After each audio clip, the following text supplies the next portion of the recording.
प्रणाम आचार्य जी। जी जी कहें। सर मैं मुंबई से हूँ और एक आईटी प्रोफेशनल हूँ। बहुत खुशी हो रही है आपसे मिल। तो सर मेरा सवाल ये है कि अगर एक विमेन सिंगल रहना चाहे तो उसे बहुत सारी चीज़ों का सामना करना पड़ता है। कभी कभी उसे कैरेक्टर सर्टिफिकेट भी दे दिया जाता है सोसाइटी से या फिर रिलेटिव से।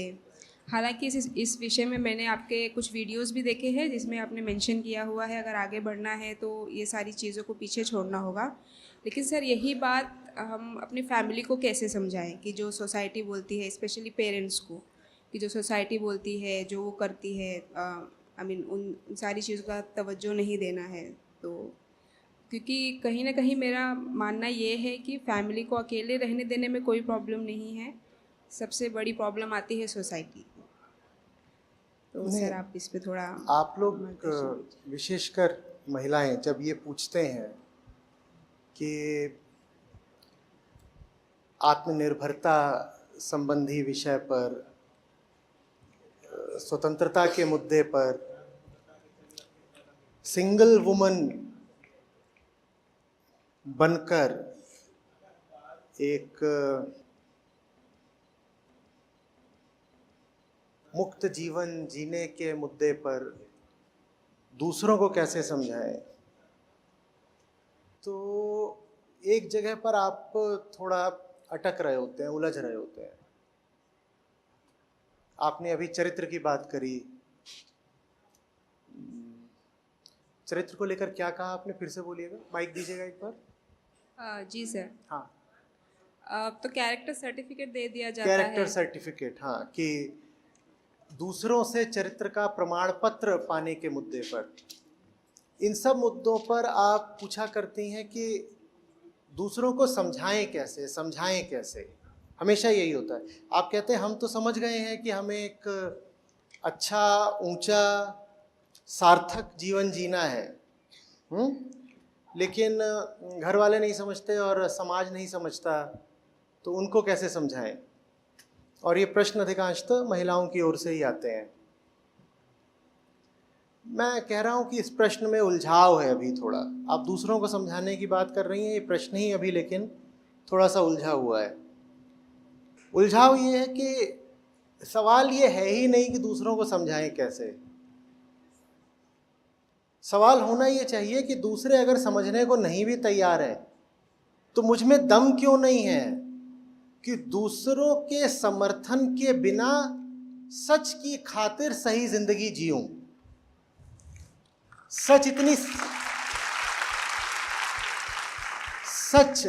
इतनी सस्ती चीज होता है क्या कि दूसरों के समर्थन का मोहताज हो। मान लीजिए एक बार को कि मुझे सच बोलना है और किसी वजह से आप सब लोग मेरे खिलाफ हो जाएं। ठीक है, आप कहें कि साहब हम आपका समर्थन तभी करेंगे जब आप कुछ मिलावटी बात बोलो, बात को थोड़ा नीचे लेके आओ, झूठी बोल दो, फिर हम आपके समर्थन में आ जाएंगे। तो मैं आपके समर्थन की परवाह करूं या सच की? आप जैसा कहेंगे वैसा कर लूंगा। बोलिए। आप जैसा कहेंगे वैसा बिल्कुल नहीं करता मैं। अगर मैं आपके कहे मुताबिक करने लगूं तो आपके किसी काम का नहीं रह जाऊंगा ना।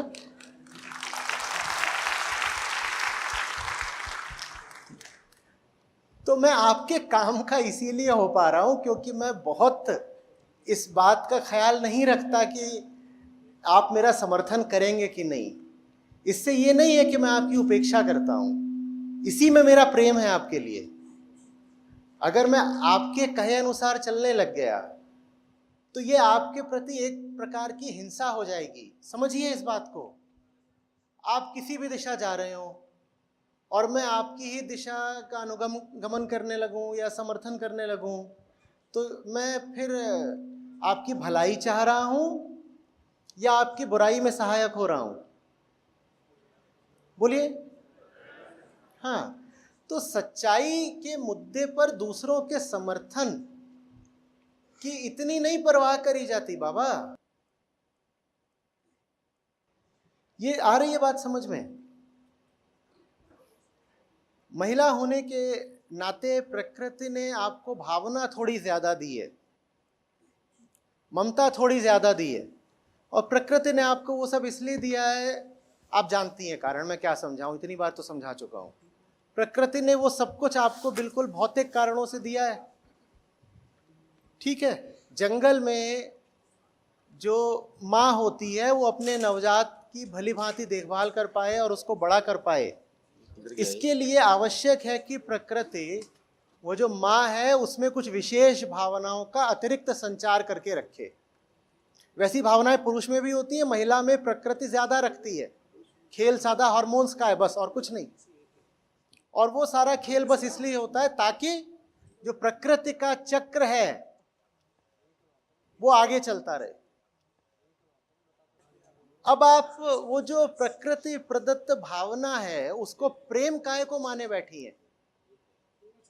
ममत्व तो है बस, और कुछ नहीं। वो ममत्व तो अपने बच्चे से भी होता है, वो ममत्व तो अपने माँ बाप से भी हो जाता है, अपने पति से भी हो जाता है। स्त्री को माता ऐसे ही थोड़ी बोला गया, वो सबकी माता बन जाती है, वो अपने पिता की भी माता बन जाती है।